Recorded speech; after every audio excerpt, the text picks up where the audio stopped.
Hello, Aquarius, Sun, Moon, Rising, and Venus signs. Kamusta kayo? Sana po nasa mabuti kayong kalagayan.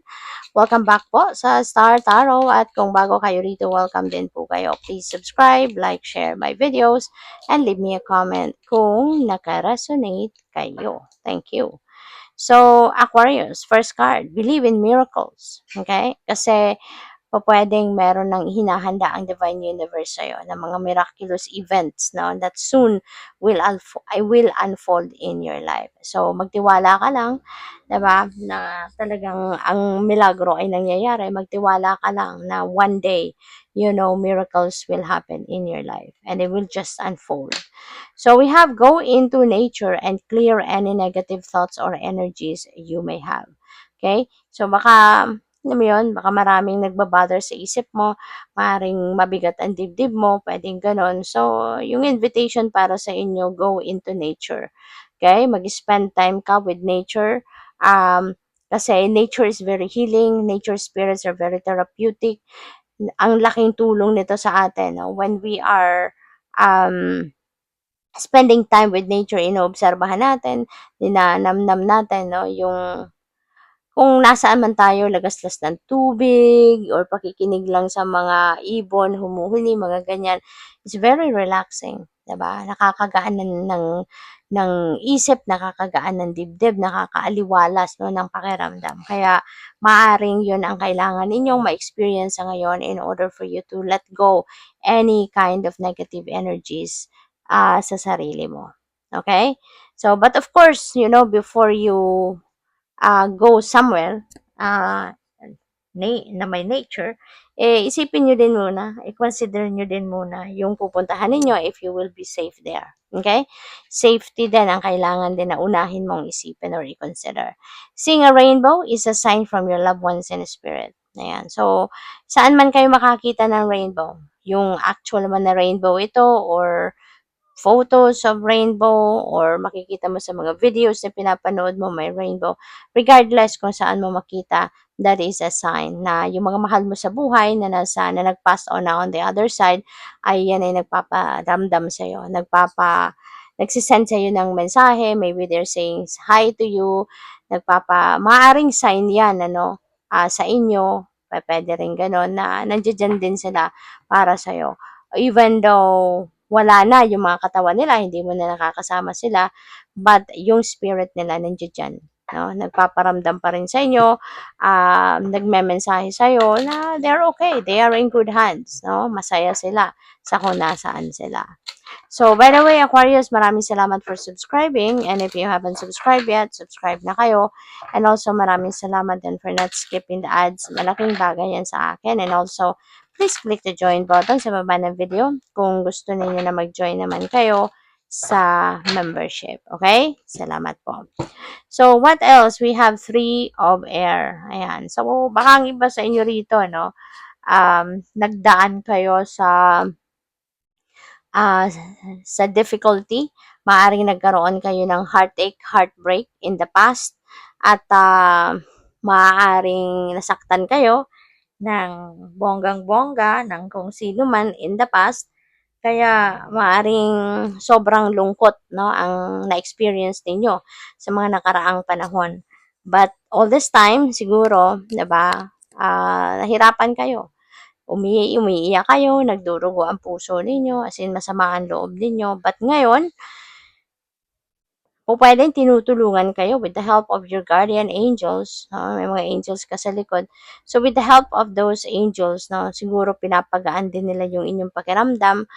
Pwedeng sa ngayon, baka magkakaroon kayo ng willingness na to forgive para gumaan na yung inyong pakiramdam. Kasi kapag nagpapatawad tayo, we're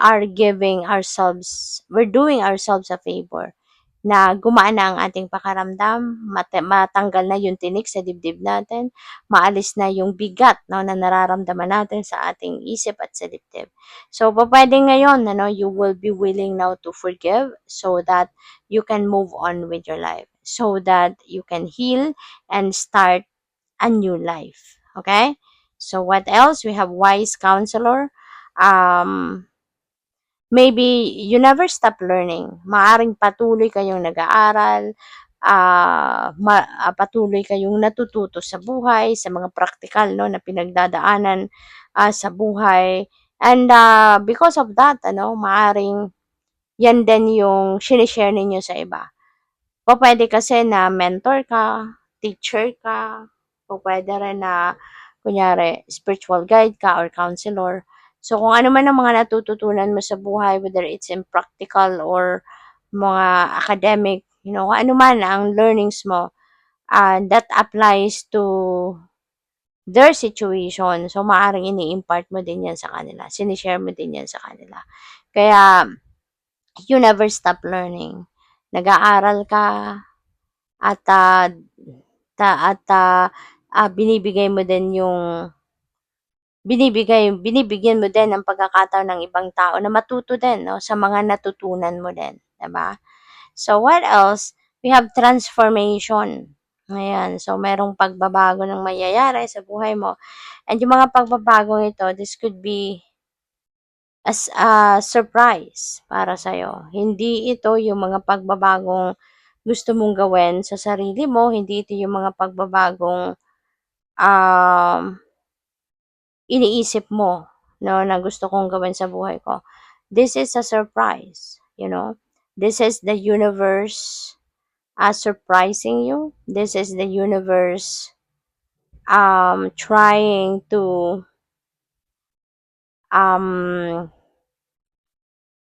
align you kung saan kayo magiging masaya.